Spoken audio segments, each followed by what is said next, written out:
तो नया सवेरा में देख लेते हैं सबसे पहले कुछ देश भर से जुड़ी खास खबरें। बिल्कुल, सबसे पहले आइए बात करते हैं जोशीमठ की। उत्तराखंड सरकार ने जोशीमठ में जमीन धंसने से प्रभावित हर परिवार को 1.5 लाख रुपए के अंतरिम राहत पैकेज की घोषणा की है। उत्तराखंड के मुख्यमंत्री पुष्कर सिंह धामी ने कहा है कि जोशीमठ में मकानों के ध्वस्तीकरण की कोई कार्रवाई नहीं की जा रही है। अफवाहों पर ध्यान न दें। प्रभावित परिवारों को बाजार रेट पर मुआवजा दिया जाएगा।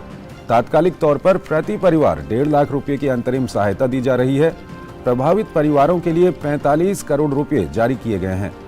प्रभावित क्षेत्र में भू धसाव के कारण प्रभावित भू भवन स्वामियों को स्थायी अध्यासन विस्थापन नीति तैयार होने से पूर्व 1 लाख रुपए की अग्रिम धनराशि दी गई है।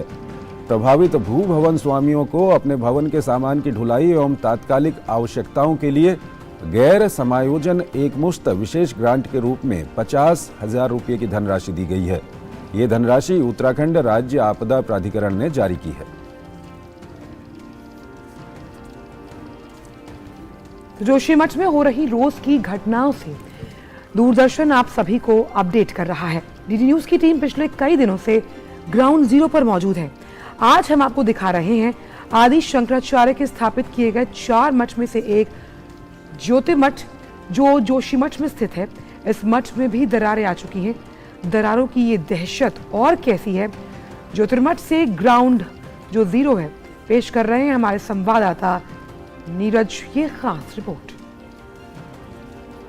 दरारों का असर जोशीमठ स्थित ज्योतिर्मठ में भी देखने को मिला है। अगर आप देखें मेरे पीछे आदि शंकराचार्य का ये मठ है और ये भी प्रभावित हुआ है। जैसे जोशीमठ के जो दूसरे घर प्रभावित हुए हैं, या देखें तो आपको जो क्रैक है वो दिखाई देगा। और ये पूरा जो क्रैक है आप ऊपर तक देखें, छत तक ये क्रैक जा रहे हैं।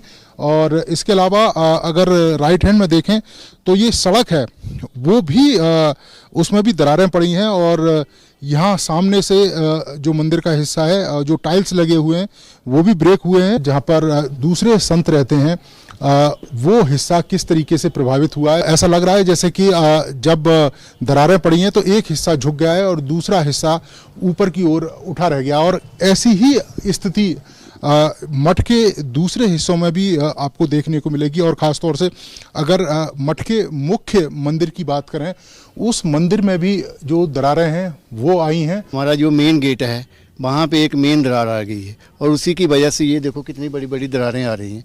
तो इससे जो ये ऐतिहासिक धरोहर है इसको बहुत बड़ा खतरा आ गया है। जोशीमठ खाली एक शहर ही नहीं, ये पौराणिक शहर है। आदिगुरु शंकराचार्य की पूज्य पादा आदिगुरु शंकराचार्य की ये तपस्थली रही है। और ये जो मठ है, ऐतिहासिक मठ, ये 2500 साल पुराना हमारा मठ है। जितने भी लोग यहाँ पे रह रहे हैं उनकी जान माल की रक्षा जो है वो सबसे प्राथमिकता है हमारी। मठ की धार्मिक आस्था और मठ के अस्तित्व को सुरक्षित रखा जाएगा। सरकार पूरी कोशिश करेगी इस मठ को सुरक्षित रखे, क्योंकि ये मठ कह सकते हैं कि धार्मिक रूप से काफ़ी सशक्त है और बड़ी संख्या में जो श्रद्धालु हैं वो यहाँ पहुँचते हैं। आदि शंकराचार्य ने यहाँ पर पूजा करी थी, तपस्या करी थी और उसी के बाद सनातन धर्म की रक्षा के लिए वो देश के अलग अलग हिस्सों में गए थे। केंद्र सरकार भी लगातार कोशिश कर रही है कि जोशीमठ है उसके अस्तित्व को बचाए रखा जाए। और ख़ासतौर से इस तरह की जो आस्थाओं से जुड़े हुए हमारे जो स्थान हैं, क्योंकि काफ़ी प्राचीन ये मठ है। और जब बद्रीनाथ में 6 महीने के लिए कपाट बंद होते हैं तो बद्रीनाथ की जो पूजा है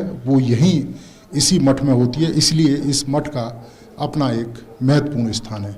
कैमरामैन सुमित के साथ नीरज सिंह, डीडी न्यूज, जोशीमठ।